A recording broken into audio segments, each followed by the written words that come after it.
حصول برکت کے لیے انتہائی عقیدت و محبت کے ساتھ ہمارے اور ساری کائنات کے آقا و مولا حضور اکرم سید عالم جناب محمد الرسول اللہ صلی اللہ تعالیٰ علیہ وسلم کی پرنور بارگاہ میں درود و سلام کا ہدیہ پیش کر لیں۔ اللہم صلی علی سیدنا و شفیعنا و حبیبنا و مولانا محمد و بارک وسلم صلاۃ و سلام علیک یا رسول اللہ صلی اللہ تعالیٰ علیہ وسلم۔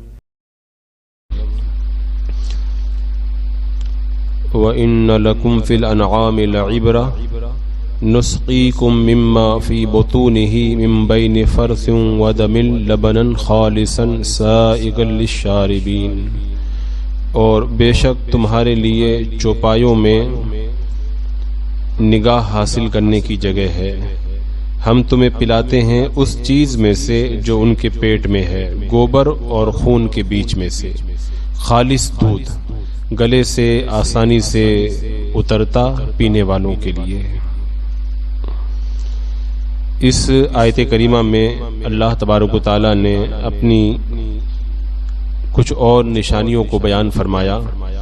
کہ اے تمام انسانوں، اللہ تبارک و تعالیٰ نے تمہارے لیے چوپایوں کے اندر کتنی بڑی نصیحت رکھی ہے۔ حلال چوپایوں کے پیٹ میں سے ہم تمہیں دودھ پلاتے ہیں، اور یہ اللہ کی قدرت دیکھو کہ گوبر اور خون کے بیچ میں سے خالص دودھ نکلتا ہے، اور اس کے اندر نہ تو خون کی ملاوٹ ہو پاتی ہے اور نہ گوبر کی ملاوٹ ہوتی ہے۔ گوبر اور خون کے بیچ میں سے بالکل سفید اور لذیذ دودھ جیسی نعمت ہم تمہیں عطا فرماتے ہیں، اور یہ کتنی بڑی نعمت ہے کہ پینے والوں کے لیے فرحت بخش ہے، لذت ہے اس میں، اور بڑی نرمی کے ساتھ گلے سے آسانی کے ساتھ میں یہ اتر جاتا ہے، اور پھر اس کے جو فائدے ہیں وہ بے شمار فائدے۔ تو یہ اتنی بڑی اللہ کی قدرت کی نشانی ہے کہ بندہ اس میں غور کرے تو بہت کچھ اسے حاصل ہو جائے گا۔ حضرت امام شافعی رحمۃ اللہ تعالی علیہ نے فرمایا تھا کہ میں بھینس کو دیکھتا ہوں تو اللہ تبارک و تعالیٰ کی قدرت پر میرا ایمان اور زیادہ بڑھ جاتا ہے کہ اللہ کتنی بڑی قدرت والا ہے کہ دودھ نکلتا ہے گوبر اور خون کے بیچ میں سے، نہ تو اس میں خون کی لالی آتی ہے اور نہ گوبر کی ملاوٹ اس میں ہو پاتی ہے، ایک دم خالص اور اتنا جو ہے وہ صاف و شفاف دودھ جو ہے وہ ان کے درمیان سے نکل کے آتا ہے۔ تو یہ اللہ کی قدرت کی بہت بڑی نشانی ہے۔ یعنی حلال دودھ والے جانور 4 ہیں، اونٹ، بھینس، گائے اور بکری۔ ویسے بھیڑ بھی اگرچہ حلال ہے مگر اس کا دودھ چونکہ تھوڑا ہوتا ہے۔ تو اللہ تبارک و تعالی کا نظام دیکھو کہ اللہ تبارک و تعالی کارخانہ جسم حیوانی میں جو ہے وہ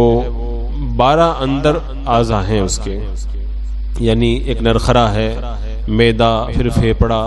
پھر کلیجی، پتا، تلی، گردہ، مثانہ، آنتیں، رگیں اور پستان اور اوجڑی، یہ 12 اندرونی اعضاء ہیں، اور یہ 12 مشینیں دن رات کام پر جو ہے وہ لگی رہتی ہیں، اور انسانی حیوانی غذا کو جسم کے دیگر جو ہے وہ حصوں کے اندر پہنچانا اور سپلائی کرنا ان تمام اعضاء کا کام ہے۔ یعنی جب ہم کچھ کھاتے ہیں تو حلق اور ننخرا کے راستے سے غذا اندر پہنچتی ہے، اور پہلے میدا جو ہے وہ اس غذا کو لیتا ہے، پھر اس کو پیس کر کے رکھ دیتا ہے، اب یہ پہلا ہضم ہوا، پھر اس کے بعد میں غذا جو ہے وہ گلتی ہے، پھر یہاں سے منتقل ہو کر کے یہ اوجڑی کی طرف جاتی ہے، پھر یہاں سے فضلہ جو ہے وہ غذا سے جدا ہوتا ہے، اور پھر 14 چیزیں بنتی ہیں یہاں پر۔ اللہ کی قدرت کی نشانی دیکھو اس کے اندر کہ مذکر کے اندر تو اس سے 14 چیزیں بنتی ہیں، اور مؤنث کے اندر یعنی مادہ کے اندر اس سے جو ہے وہ 15 چیزیں بنتی ہیں، یعنی پیشاب، پاخانہ، چربی، منی، مذی اور ودی، تھوک، پسینہ، بلغم، پھر غدود، صفرا، سودا، خون اور پیپ، یہ 14 چیزیں جو ہے وہ اس سے بن کر کے تیار ہوتی ہیں. اور عورت کے اندر ایک دودھ جو ہے وہ 15ویں چیز، یہ الگ سے 15 چیزیں اس کے اندر تیار ہوتی ہیں. اب اللہ تبارک و تعالیٰ نے یہ جسم کے اندر کیسا کارخانہ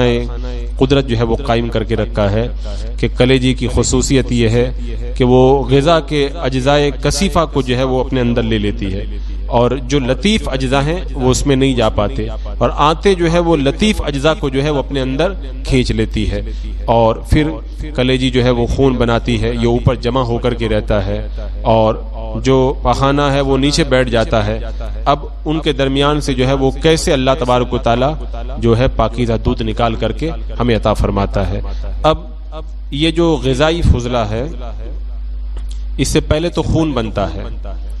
اور قدرت الہیہ سے یہی خون جو ہے وہ ماں کے رحم کے اندر جو ہے وہ جا کر کے بذریعہ ناف جو پیٹ میں بچہ پلتا ہے اس کی خوراک بن جاتا ہے، اور پھر پتا جو ہے وہ خون سے صفرائی اجزاء نکال کر کے الگ کر دیتا ہے، اور پھر ایک بہت بڑا پورا ایک نظام ہے، سسٹم ہے. بندہ اگر جو اس سسٹم کو اگر سمجھے تو اللہ کی قدرت پر بے ساختہ جو ہے وہ پاکی بیان کرنے پہ مجبور ہو جائے. یعنی پتا خون میں سے صفرائی اجزاء نکال لیتا ہے، تلی یہ سودائی اجزاء نکال لیتی ہے، اوجڑی میں ہر عضو باطنی کی رگیں جاتی ہیں، پھر مثانے کی رگیں جو ہے وہ پیشاب کے اجزاء کو اپنے اندر کھینچ لیتی ہے، پھیپڑوں کی قوت جو ہے وہ چکنائی کے اجزاء نکال لیتی ہے، اور پھر مسامات کی رگیں جو ہے وہ پانی نکال لیتی ہیں، اور فوتوں کی رگیں اور باقی وہ دیگر چیزیں جو ہیں وہ دیگر اجزاء کو جذب کرتی ہیں. زبان، آنکھ کی رگیں جو ہے وہ آنسو اور تھوک کو اسی میں سے نکال لیتی ہیں، اور سینے اور دماغ کی رگیں یہ بلغم کے جو ہے وہ اجزاء اس کے اندر سے لے لیتی ہے. تو گویا کہ غذا میں سے فضلہ، فضلہ میں سے خون، اور خون میں سے اتنی ساری چیزیں جب نکل جاتی ہیں تب جا کر کے جو ہے وہ خالص دودھ جو ہے وہ تیار ہوتا ہے. یہ اللہ کی کتنی بڑی قدرت اور نشانی ہے. سارے جو اجزاء ہیں الگ الگ ہو کر کے پھر ان کے درمیان میں سے اللہ تعالیٰ صاف، شفاف، سفید، مکھن ملائی والا جو ہے وہ دودھ جو ہے وہ عطا فرماتا ہے. تو یہ اللہ کی قدرت کی بہت بڑی نشانی ہے. تو رب تبارک و تعالیٰ نے فرمایا کہ یہ تمہارے لیے بہت بڑی نشانیاں ہیں چوپائیوں کے اندر. بندہ اگر اس کے اندر غور کرے تو پھر اس کو بڑی نصیحت حاصل ہو. اور پھر آپ دیکھیں عقل انسانی یہاں پہ کیسے دنگ رہ جاتی ہے کہ یہ تمام اشیاء خون سے نکل کر کے اپنی اپنی جگہ میں پہنچ جاتے ہیں، اور خون دل کی رگوں کے ذریعے دل میں پہنچتا ہے، پھر وہاں سے نہایت قوت،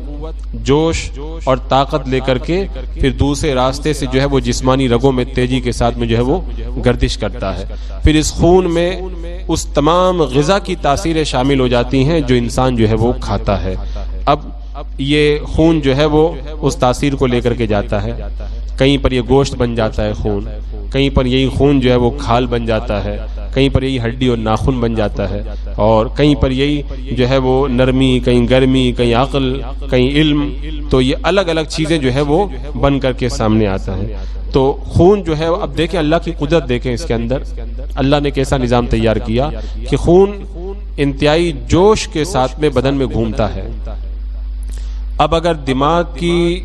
طرف ذرا سی بھی کوئی رکاوٹ آتی ہے تو چھینک جو ہے وہ آتی ہے اور دماغ کے اندر جو کوئی جمی ہوئی چیز ہے اس کو ہٹا دیتی ہے. یہ اللہ نے ایسا انتظام فرما کے رکھا. اگر سینے کے اندر کوئی رکاوٹ آتی ہے خون کے آگے بڑھنے میں تو کھانسی آتی ہے، جس سے جو سینے میں جو جمع وہ بلغم ہے اس کو نکال کر کے باہر کر دیتا، اپنا راستہ وہ جو ہے وہ خود بخود بنا لیتا ہے. اور یہ خون جو ہے وہ کیسے تیار ہوتا ہے؟ یہ خون کھانوں، گلوں اور پھلوں سے تیار ہوتا ہے. تو اللہ تبارک و تعالیٰ نے پھر آنے والی آیت کریمہ میں ارشاد فرمایا کہ وَمِن ثَمَرَاتِ النَّخِيلِ وَالْأَعْنَابِ تَتَّخِذُونَ مِنْهُ سَكَرًا وَرِزْقًا حَسَنًا،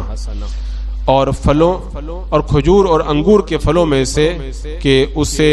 نبیذ بناتے ہو اور اچھا رزق. إِنَّ فِي ذَلِكَ لَآيَةً لِقَوْمٍ يَعْقِلُونَ، بے شک اس میں نشانی ہے عقل والوں کو. یعنی اللہ تبارک و تعالیٰ نے یہ خون اور جسم کی نشو و نما کے لیے کیسی کیسی غذائیں پیدا فرمائی. اللہ نے کھجور اور انگور کو پیدا فرمایا جس کے ذریعے تم جو ہے وہ اپنے جسم کو اچھی غذا فراہم کرتے ہو. ویسے اللہ تبارک و تعالیٰ کی عطا کردہ بہت ساری غذائیں ہیں، لیکن یہاں پر کھجور اور انگور کو بیان کیا. یہ بڑی عمدہ غذائیں ہیں اور ان میں بہت زیادہ غذائیت ہوتی ہے اور ان کو خود بھی کھایا جاتا ہے اور ان سے سینکڑوں چیزیں بنائی بھی جاتی ہیں. تو اللہ تبارک و تعالیٰ نے فرمایا کہ یہ چیزیں بھی ہم نے تمہارے لیے پیدا فرمائی. بے شک ان تمام نعمتوں میں اللہ کی قدرت کی بڑی بڑی نشانیاں ہیں. لیکن یہ نشانیاں کس کے لیے؟ لقوم یعقلون، عقل والوں کے لیے. اگر عقل ہے تو بندہ اس کے اندر غور کرے تو نشانی سمجھ میں آئے، اور جو ایسے ہی بے عقل بن کر کے جو ہے وہ اللہ کی نعمتوں سے فائدہ اٹھاتا رہے، کبھی ان میں غور نہ کرے، تو اس کے لیے پھر کوئی نصیحت نہیں ہے. اور اللہ تبارک و تعالیٰ نے جن کو عقل عطا فرمائی وہ ان نشانیوں میں غور کرتے ہیں تو اللہ کی قدرت پر ان کا ایمان بڑھتا ہے، اور جب ایمان بڑھتا ہے تو پھر اللہ کی اور زیادہ عبادت کرنے کا ان کو لطف محسوس ہوتا ہے. آپ دیکھیں کہ دنیا میں